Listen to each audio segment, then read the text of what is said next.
Chris, aka the Silver Wolf, and today we're going to be looking at something new. Recently, Riot Games, creator of League of Legends, has released more info about Taliyah.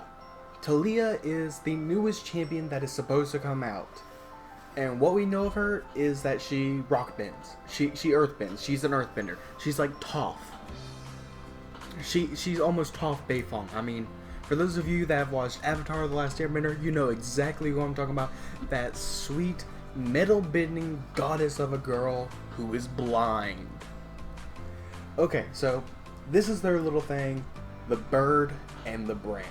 So I'm going to read this to you guys. I hope you enjoy this. If you do, leave a like in the comment section. Yes, leave a like, comment below, subscribe, stay tuned for more, of course. And now, let's begin. The power of yours was not meant to destroy. You don't want to use it? Fine. Let it sink you like a stone. Those were the last words Taliyah heard from the Noxian captain before she slipped beneath the salty waters. Words that haunted her still. 4 days had passed since that landing on the beach where she had made her escape. At first she ran, and then, when she could no longer hear the breaking bones of the Ionian farmers and Noxian soldiers, she walked. She followed the high skirts of the mountains, not daring to look back at the carnage she'd left behind. Pause right here. Ionian farmers, Noxian soldiers. She's in Ionia, so she's most likely in an... if I could talk. This get me excited. I'm talking fast. I'm sorry. But she's most likely an Ionian. That's hard to say. An Ionian. So she's like Irelia. She's like Karma. She's like Jin. She's an Ionian. So that's going to be interesting. Wonder how this could... Ionians are known for having more special powers than others.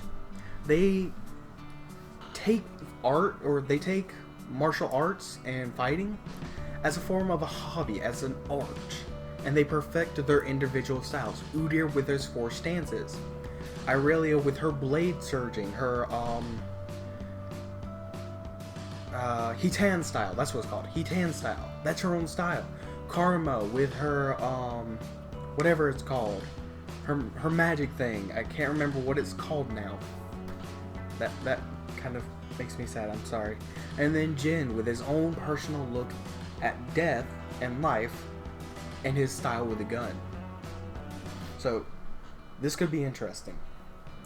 The snow had started to fall 2 days ago. Or maybe it was 3. She couldn't remember. This morning, as she passed an empty shrine, a cheerless air had begun to move through the valley. Now the wind grew stronger and broke through the clouds to reveal a sky clear and blue. A color so pure, it felt like she was drowning again. She knew that sky. As a young child, she saw it blanketed with sands. But this wasn't Shurima. The winds here was not welcoming. So she's not an Ionian. She's a Shuriman. Shuriman? I think that's how you say it. She's like Sivir and Azir. She's from Shurima. Okay. So, screw everything I said about Ionian. This is my first time reading it, so my logical things that come up is going to be a little bit off as I read further. I know it's going to be that. I'm sorry in advance. Forgive me. Taliyah hugged herself, trying to remember the warmth of home. Her coat kept but the snow, but still the cold air crept in. The invisible loneliness snaked around her, sinking deep into her bones. The memory of being so far from those she loved now dropped her to her knees. So she's remembering her past. So she's from Ionia, but somehow she was conscripted into Noxus? I'm not sure yet. That's kind of interesting. It almost seems like she was sent to Noxus to fight for them from the first sentence. That's weird. She shoved her hands deep into her pockets, her shaking fingertips tumbling a few well-worn stones for warmth. I am hungry. That is all this is. Talia said to no one and everyone. A hare, a little bird, great weaver, I would even take a mouse if it showed itself. Great weaver, so that's, I'm guessing, a different god.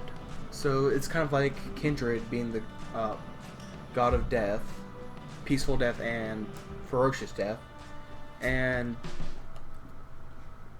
something like Aurelian Soul, I guess? I'm not sure. That's gonna be interesting. As if on cue, a small crunching of powdered snow sounded several strides away from her. The culprit, a gray handful of fur no bigger than her 2 fists, popped its head from a burrow. "Thank you," she whispered through chattering teeth. "Thank you, thank you." The animal looked at Talia inquisitively as she took one of the smooth stones from her pocket and slipped it into the leather pouch of her sling. She wasn't used to throwing from a kneeling position, but if the great weaver had given her this offer, she wasn't going to use it. My tongue is slipping, I am sorry. Okay, so maybe she can't bend stones in the way we think yet? Because she's using a sling. It's a primitive tool where you slip a rock into a pouch, you whirl it over your head a good few times till it's good and fast, and then you bring it around, let go of a certain piece, and the rock goes flying towards your target. At least that's what's supposed to happen. You can get pretty good with it, and you can be pretty deadly with it. The sling is a weapon, but it's usually a plaything, so that's interesting. The little animal continued to watch as she wound the sling once, seating the small rock. The cold gripped Talia's body and gave her arm a jerky feel. When she had enough speed, she unleashed the stone, and unfortunately, a hard sneeze. It's not good. The stone skipped along the snow, nearly missing her would-be meal. Talia rocked back, the heavy weight of frustration erupting in a guttural growl that echoed in the silence around her. She took a few deep, clearing breaths, the cold burning her throat. Assuming you are anything like sand rabbits, if there's one of you, there are a dozen more close by, she said to the patch where the animal had been, her defiant optimism returning. She's an optimist. Good. Does she transform? I'm not even gonna go. I'm sorry I went there. Her gaze lifted from the burrow to more movement farther down the valley. She followed her winding tracks through the snow. Beyond them, through the sparse pines, she saw a man in the shrine, and her breath caught. His wild, dark hair tangled in the wind as he sat, head bowed to his chest. He was either sleeping or meditating. She breathed a sigh of relief. No auction she knew would be caught doing either. She remembered the shrine's rough surface from earlier, as her hands had run along its curved edges. Talia was shaken from her reverie by a sharp crack. Then a rumble started to build. She steadied herself for the rolling earthquake that didn't arrive. The rumbling grew into a steady, terrible grinding of compacted snow on stone. Talia turned to face the mountain and saw a wall of white coming for her. She started an avalanche. Good job, Talia. That's why people from the sand should not go into mountains with snow. Because of that. She scrambled to her feet, but there was nowhere to go.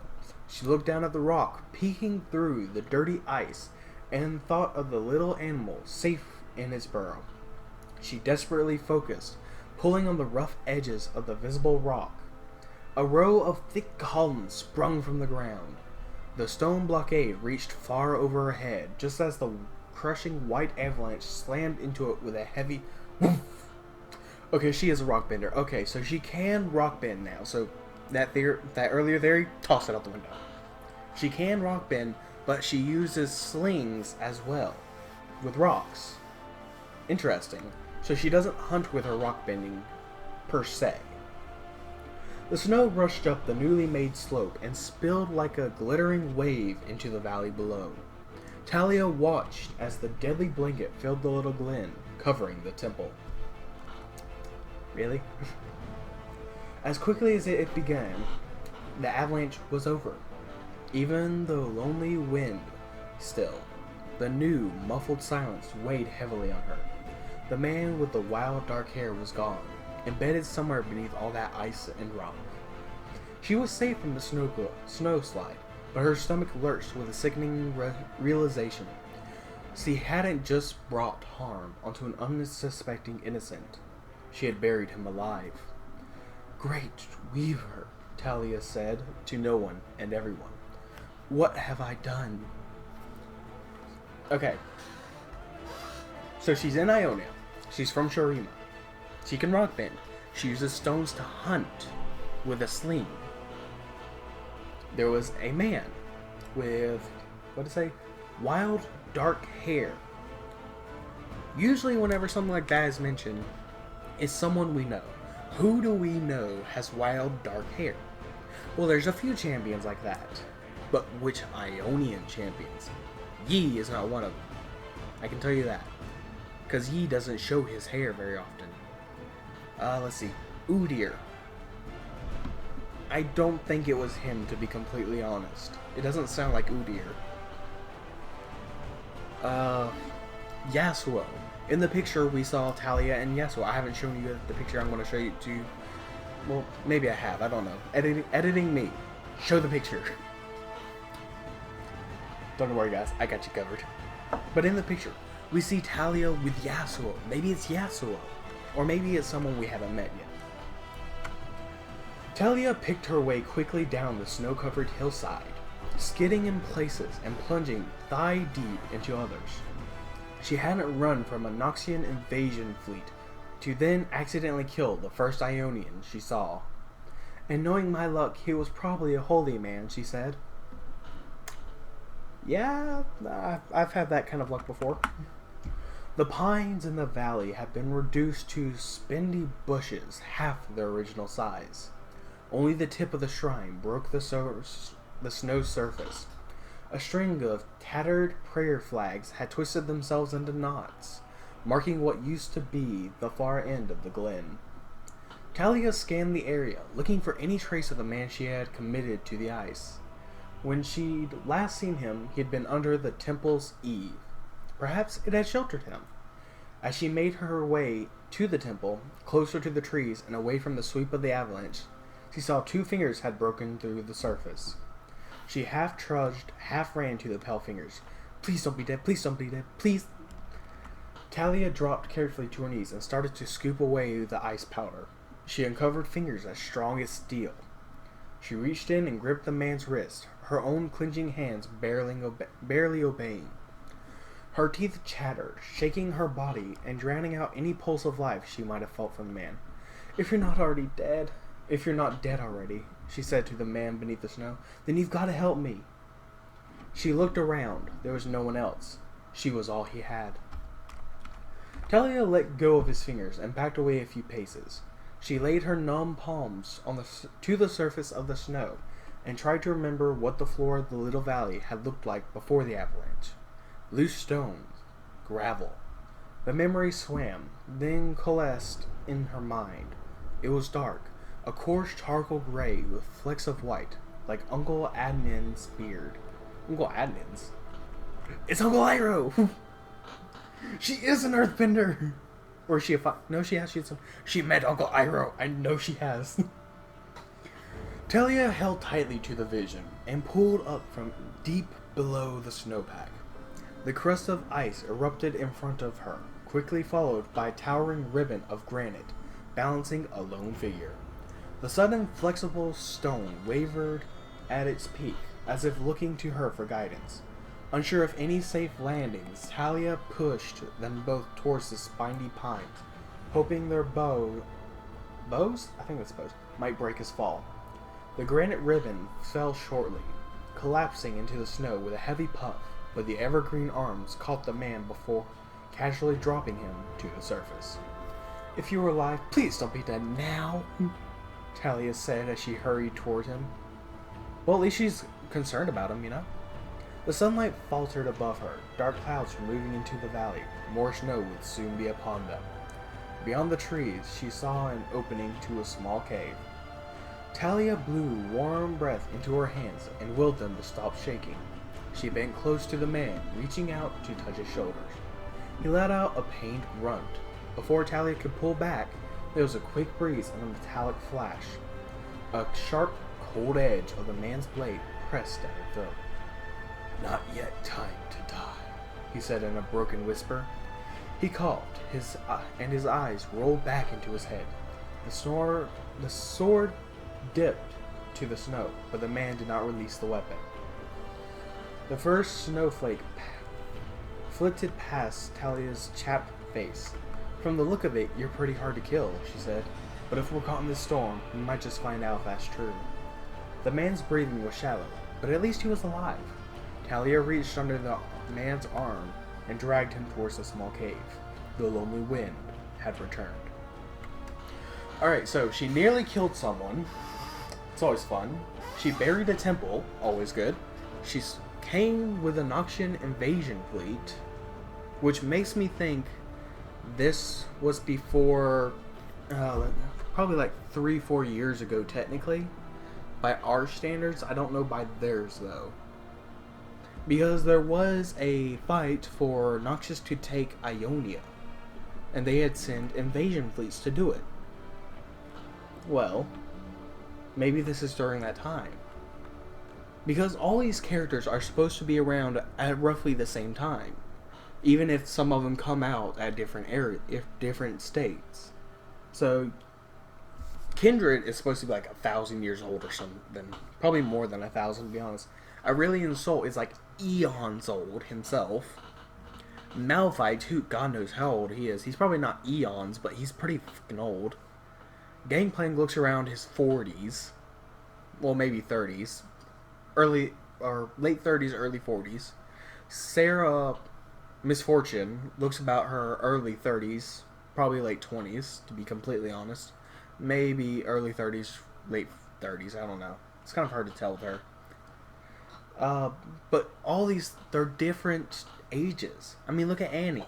She was one of the first champions to come out, wasn't she? And she's been like 8 years old for like 5-6 years. I don't know how old League of Legends actually is, I'll admit.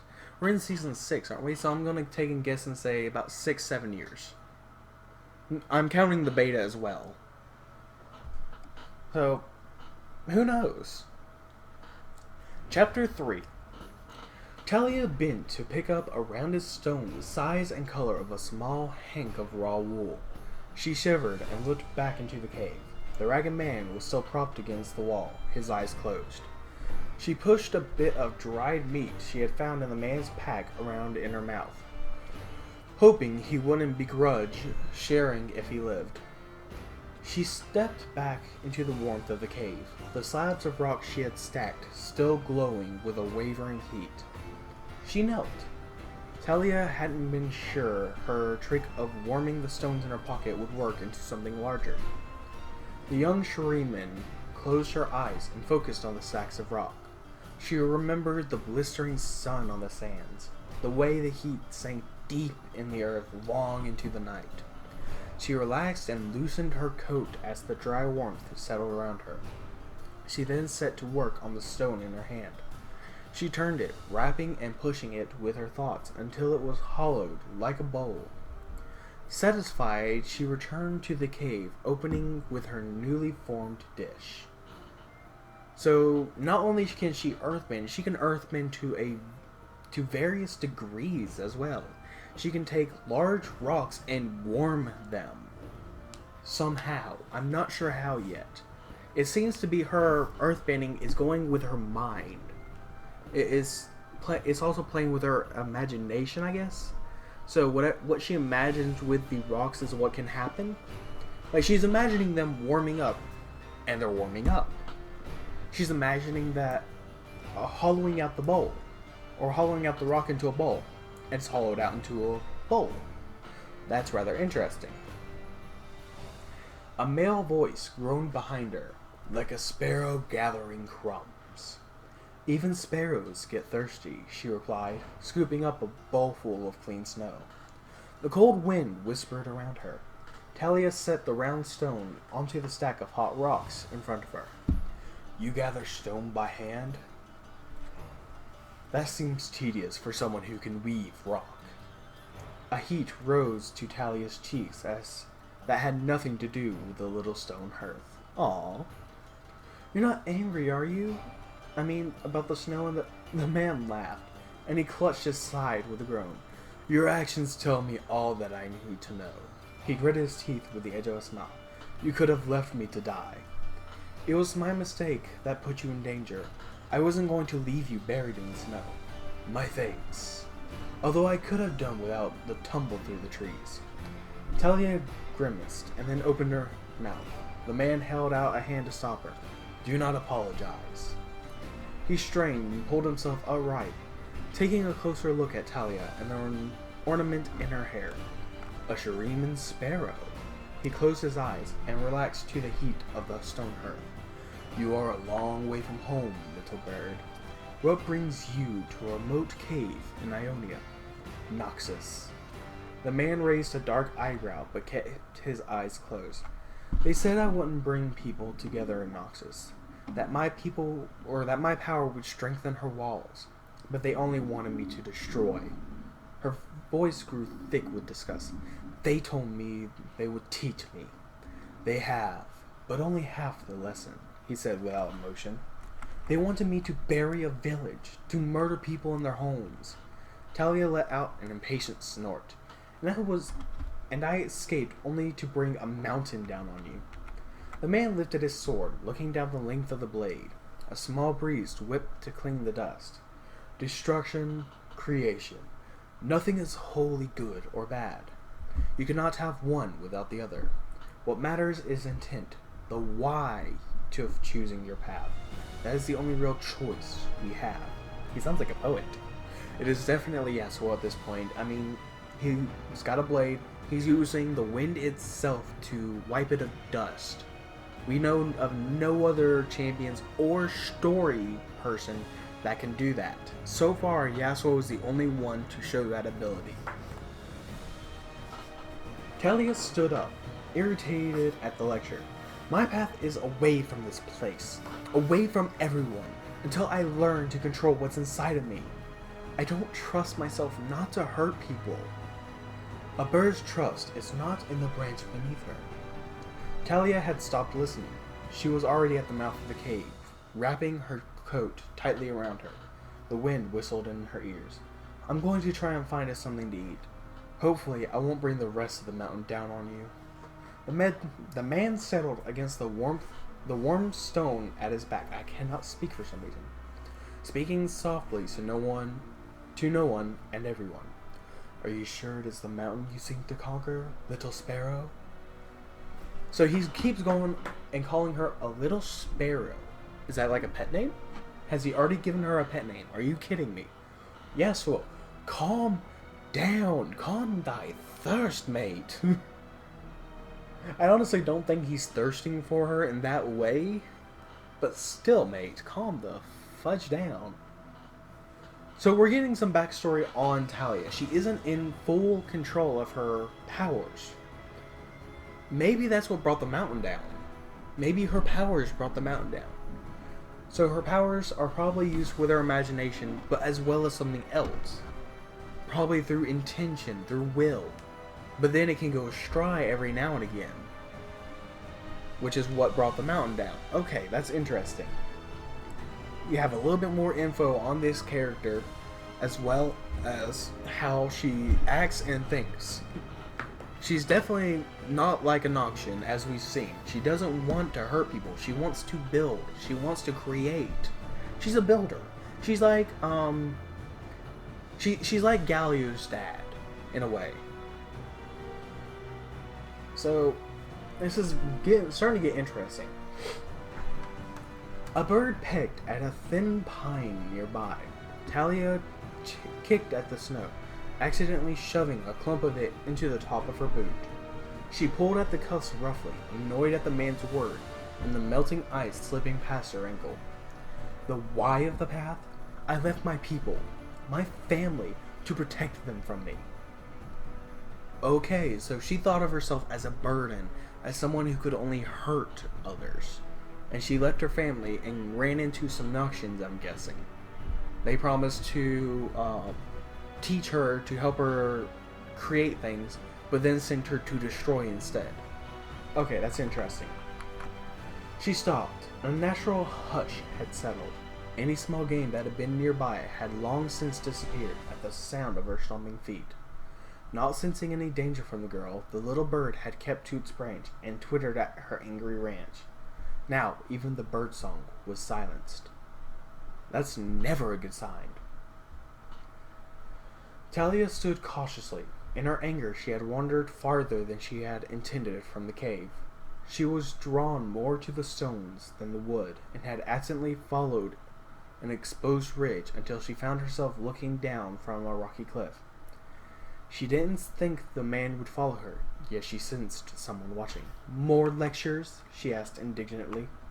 There was a bone-vibrating exhalation in response. She slipped one hand into her coat, and the other reached for her sling.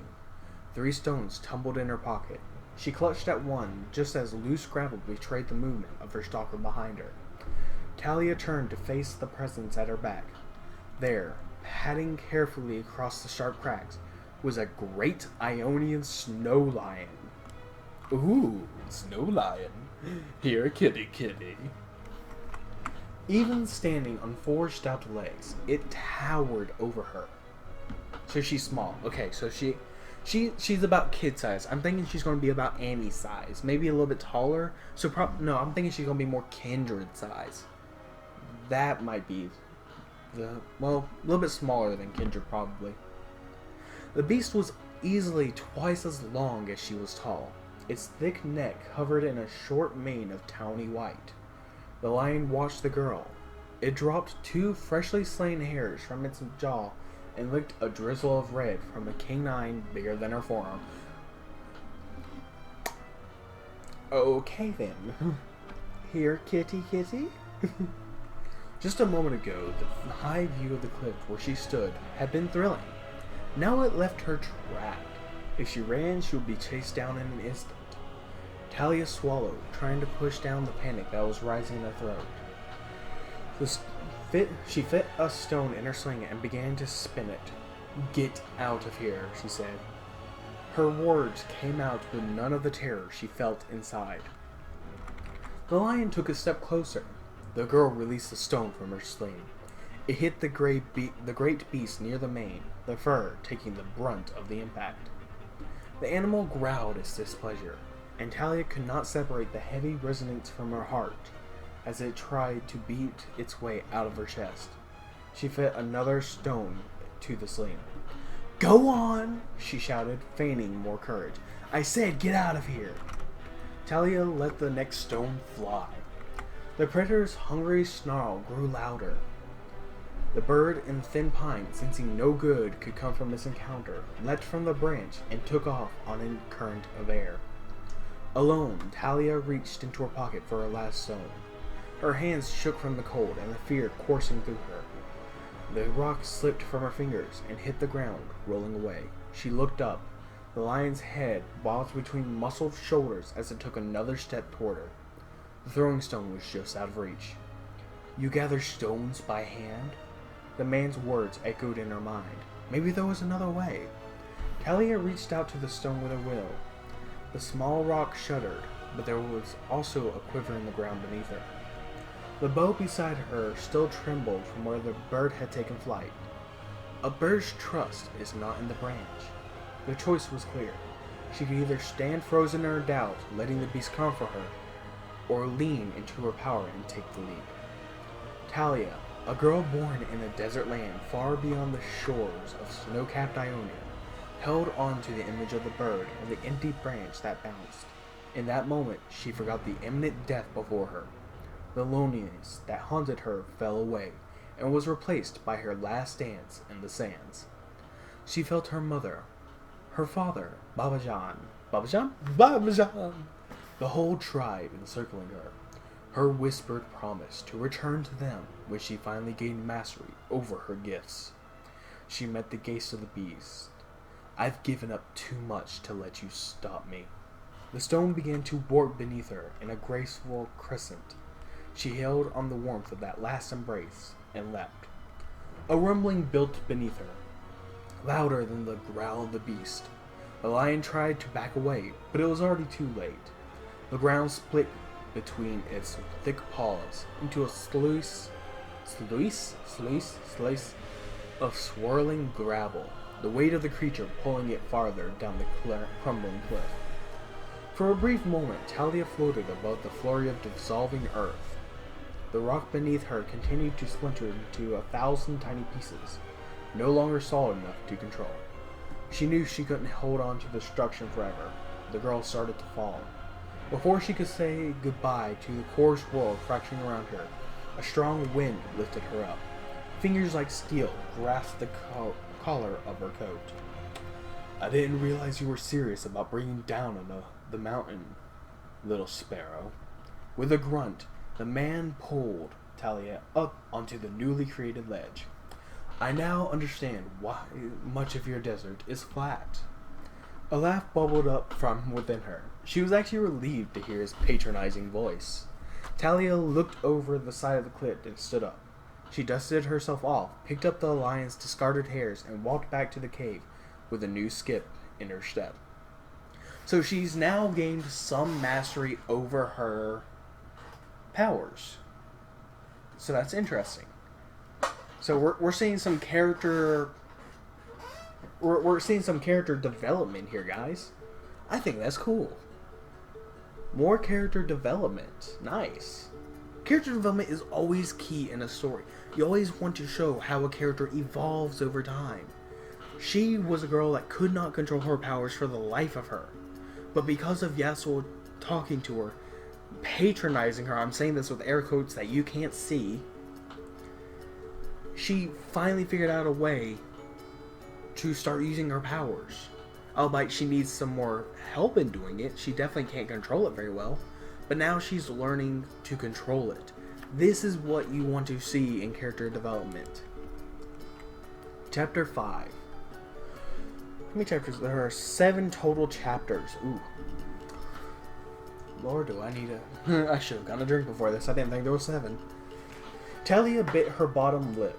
She looked around the end, excitedly bouncing in her seat. Okay, so now we're no longer in the mountains. We're at an inn.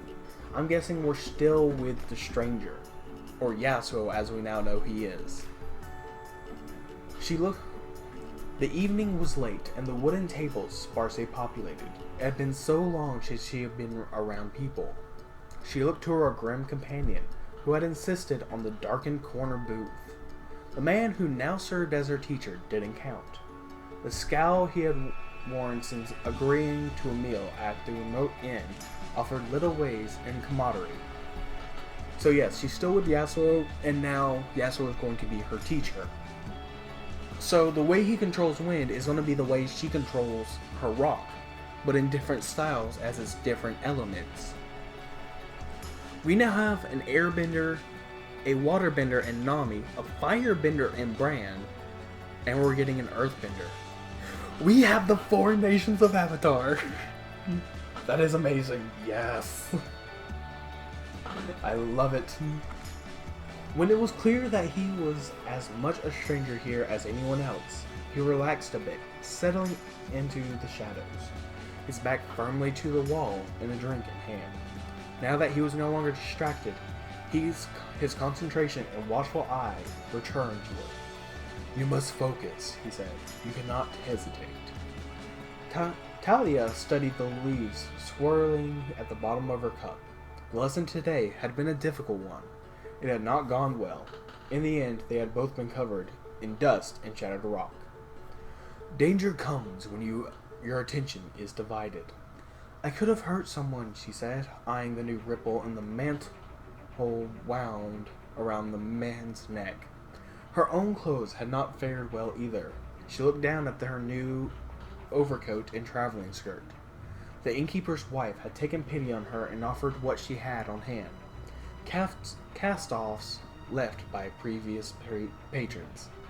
The long sleeves of the Ionian style would take some getting used to, but the rich fabric was sturdy and well woven. She had kept her simple tunic, faded from so much wear, determined not to give up what last bit of home she still had left. Okay, so he's now starting to teach her. And from the context of what was said, this wasn't their first lesson.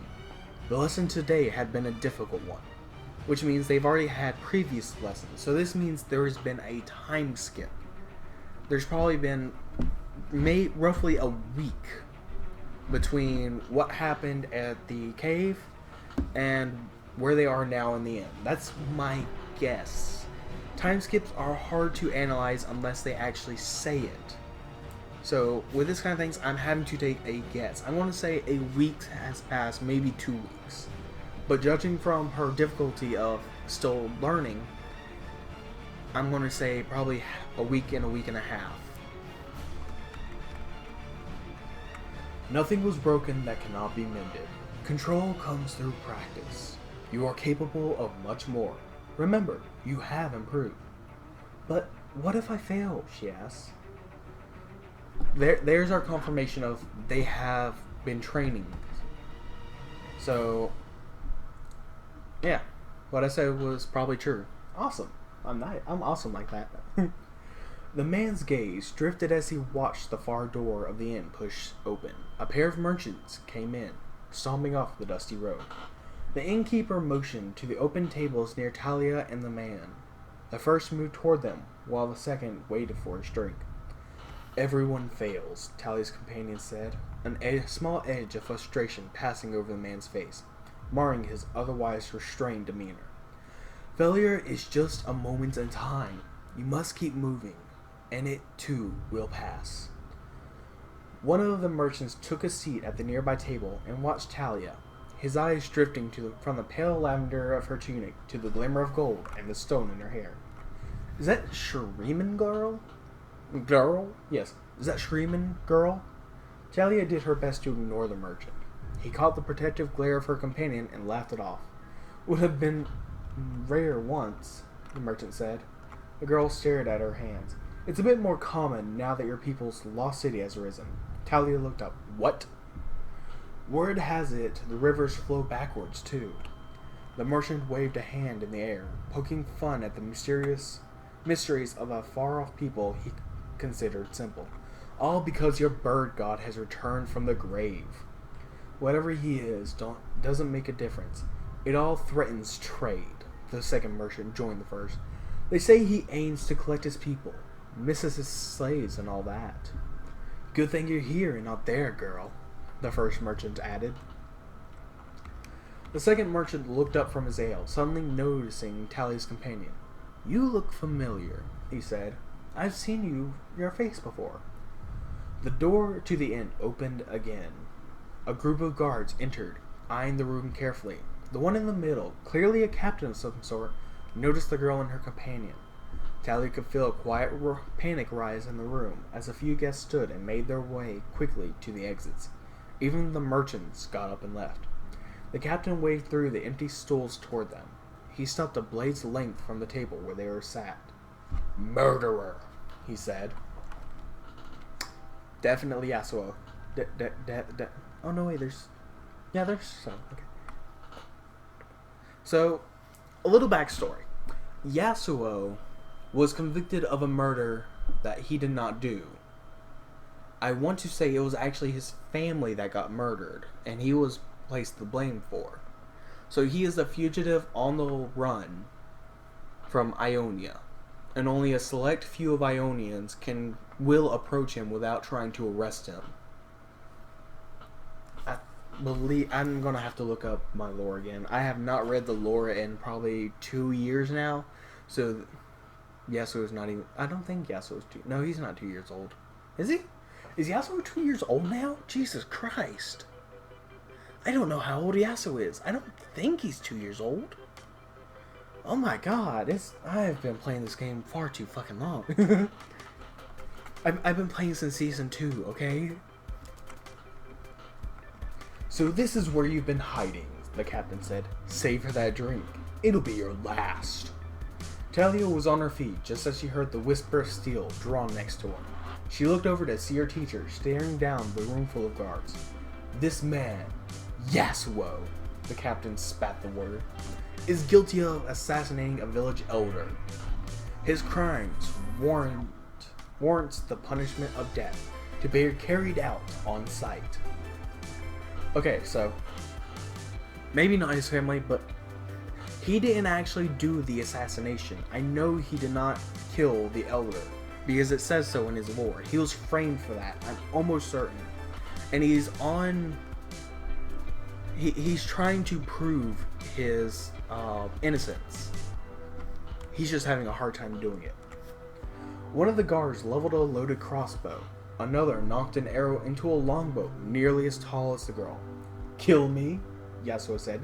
You can try. Wait! Talia cried out. But before the word had finished on her lips, she heard the trigger snap and the reverberating hum of the crossbow's release. And the heartbeats that followed, a whirling gust picked up inside the inn. It spiraled out from the man beside her, blowing abandoned glasses and wooden diner trenches off the table.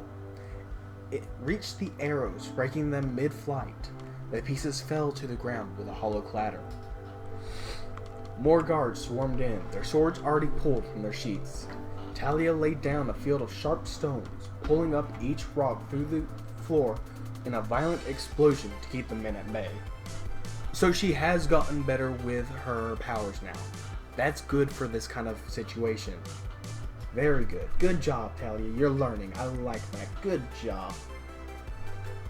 Yasuo slipped through the crowd of soldiers trapped in the room. They brandished their weapons, foolishly trying to parry the sword that stormed around them. Its metal arced like lightning. It was too late. Yasuo's blade flashed in and out of the men, trailing lethal ribbons of red in a whirlwind behind him. When all those who had come for the man had finally fallen, Yasuo paused, his breath heavy and fierce. His gaze locked with the girl's, and he prepared to speak. Talia held out her hand in warning. There, at his back, roost the captain with crazed eyes and a broken smile. He wielded a sword with both hands to keep a grip on the blood-slicked pommel. Get away from him! Talia pulled at the cobbled floor of the inn, the flat stones erupting, lifting the captain off his feet. As the captain's body was knocked up, Yasuo used his ultimate. Yasuo was there to meet it, the cold blade cutting through the captain's chest in 3 quick strikes. Okay, so that literally was his ultimate. I was just kidding. I'm sorry. The body fell to the floor and was still. More shouting was coming from outside. We must leave, now, Yasuo said. He looked at the girl. You can do this. Do not hesitate. Talia nodded. The ground rumbled, shaking the walls until the thatch roof began to vibrate. The girl tried to contain the power she felt growing from beneath the floor of the inn. A vision passed in her mind. Her mother, hemmed a raw edge of cloth, singing to her. Her even stitches running away from her hand, her fingers a blur of motion. The rock beneath the inn burst in great rounded arcs, stone columns threading themselves in and out of the ground like waves. Talia felt the earth rise, carrying her out of the dark night, the wild wind that was Yasuo following closely behind. So now we actually get to see her moving like in the picture. That's what I'm guessing that is. So she's now using... That's probably one of the first things they actually started going over, was how to move rocks in a way to where she can be carried by it. It's a better way to escape. It's a lot quicker, and you probably won't run out of stamina as quickly. I don't know how the stamina system works in League of Legends universe without being on the Rift, but I'm guessing their stamina is a little above a human's, and that it kind of works like a D&D based, where every action takes stamina. That or magic, depending, which to have magic you have to create. Think of Naruto, where you have to mix your stamina with your chakra to do stuff. It's that kind of earthbending. That's my guess. I don't know if it's true though. So if it's not, well, we'll see eventually, right? Yasuo looked back at the distant end. So they're outside now. How'd they get outside? Did it say they actually went outside? I don't see them going outside. Cause right here, they're still inside. But right here, they're outside. But right here, it doesn't tell them going outside in any way. That's odd. They break through the inn? What happened? Inconsistencies. I hate it. Yasuo looked back at the distant end. The round stitches of stone had sewn the path shut and blocked off any oncoming approach. It had bought them time, but dawn would be coming soon, and with it, more men for them. For him. They knew you. Talia's voice was quiet. Yasuo. She held on to the last word. We need to keep moving. They wanted you dead. Yasuo let out breath. There are a lot of people who want me dead, he said. And now some will want you dead as well. If it matters, they named a crime I did not commit. I know. Yasuo was not the name he had given on their journey, but it did not matter. She had not asked about his past in the time they traveled together. In truth, she did not ask anything of him except to be taught. She wanted her mentor now. It seemed her trust was almost painful to him. Perhaps more than if she had thought him guilty. He turned and began walking away from her. Where are you going? Shurima is to the west. Confusion rose in her voice. Yasuo did not turn back to face her. My place is not Shurima, and neither is it yours. Not yet. His words were cool and measured, as if he were steeling himself against an oncoming storm. You heard the merchants. The lost city was risen. Tales to scare the tradesmen and drive up the price of Shuriman linen, he said. And if a living god walks the sands, you don't know what that means. He will reclaim what he has lost. The people who once served him. The tribes. Talia's voice strained with the emotions of the evening, her words boiling over. She had journeyed so far to protect them, and now she was a world away when they needed her. She reached out, a hand breath from pulling on his arm. Made anything to make him listen, to make him see. He will enslave my family. Her words echoed off the rock around them. I must protect them. Don't you understand that? A gust of wind picked up, stirring pebbles on the ground and whipping Yasuo's black hair about his face. Protect, he said, his voice barely a whisper. Does your great weaver not watch over them? The words now came through gritted teeth. The man, her teacher, turned toward his lone students, anger flashing in his dark, haunted eyes, the raw emotion startling her. Your training is unfinished. You risk your life returning to them. She stood her ground and faced him. They are worth my life. The wind swirled around them, but the girl was immovable.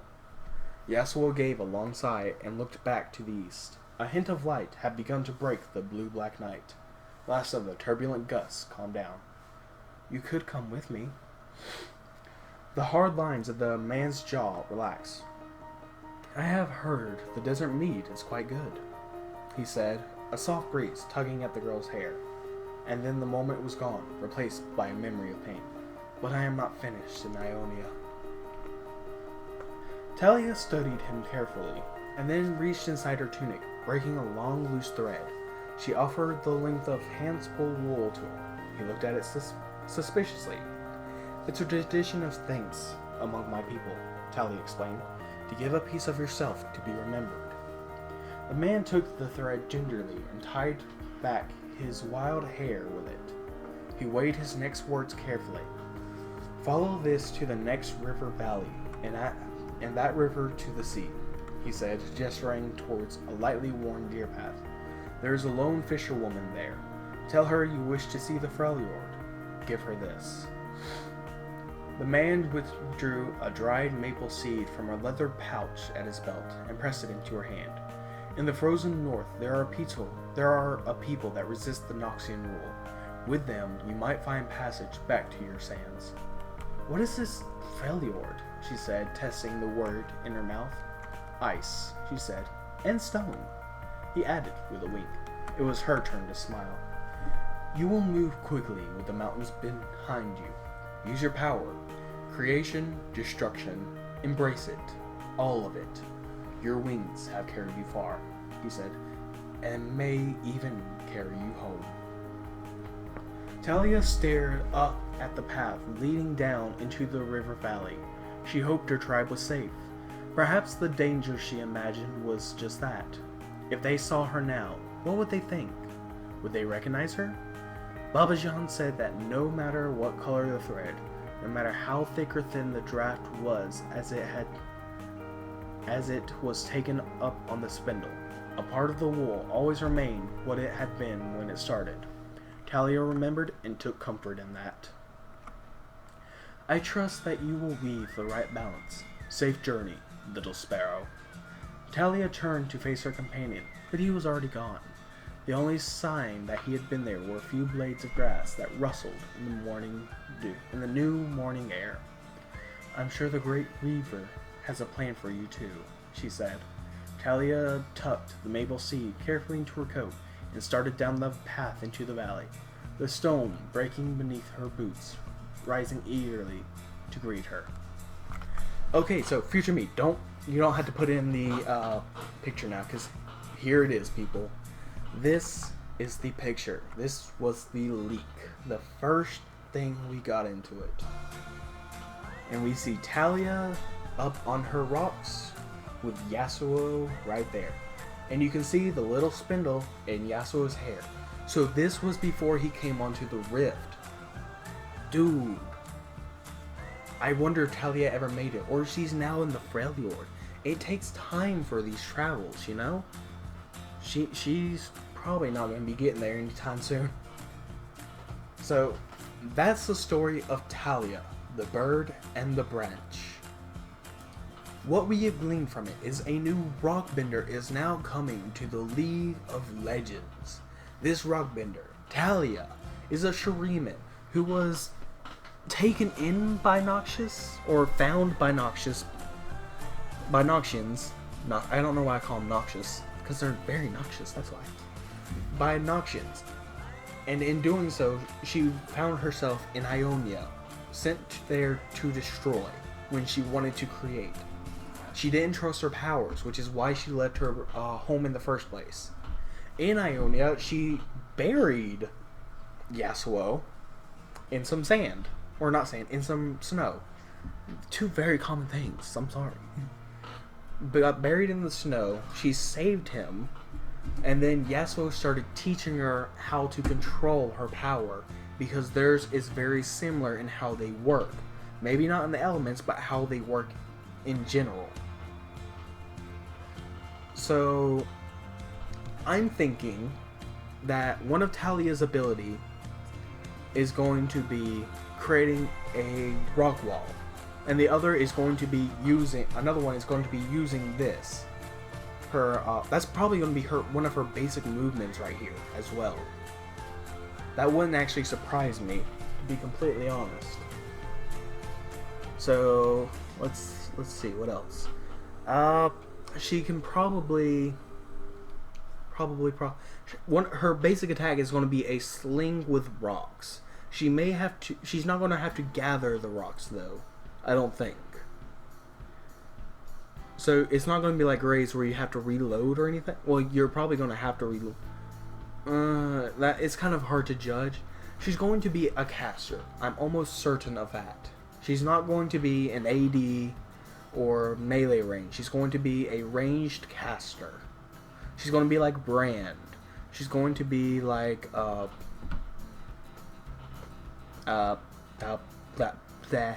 she might actually be like Nami. She might actually be a support. I don't think she is. She might be able to see play there, but I don't think she's going to. I think she's going to be a mid lane AP mage. Maybe not. She's not going to be an assassin though. No. She's going to be a sustain mage. That's my guess. She's going to use the rocks as a wall, and her auto attacks are going to be used by a sling. And one of her movements or an ability is going to use this right here.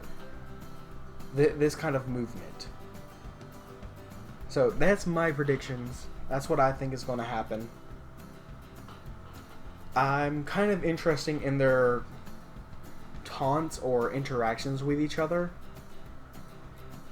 which makes me think she's going to call him Master, kind of like how Wukong talks to Master Yi. It's that kind of deal. And we actually get a little backstory into how he got that little spindle in his hair now. It's a little interesting, isn't it? We got a little bit backstory on that. We got a little bit more backstory on Yasuo, about his life before the League of Legends. So Talia, a student of Yasuo, is coming to join the League. That's interesting. And the way that they have done it is very, very interesting. I like that. I like that a lot, don't you? This is going to be a whole lot better than what we previously thought. Okay, so alright, so that's where I'm going to end off. So that's what I think is going to be happening. I hope you all enjoyed this. I hope you all enjoyed the reading. I'm sorry that I messed up in a few areas. I'll try and get better as soon as I can. I promise you. And I thank you all for coming. Like I said before, leave a like, comment, subscribe for more. Every time a champion comes out now, I'm going to try and do a reading up on their tales, okay? I hope you all enjoyed this. Please join the Wolfpack. It would mean so much to me to start seeing my channel grow. I know not all of you will, but the few of you that will, that have watched my videos, thank you so much. Every watch means so much to me, because it just means, I don't know how to say it. I really don't. I sound like a nagging person now. Alright, so thank you all for watching. I hope to see you once again. This is Chris, aka The Silver Wolf, signing out. Goodbye, my pup.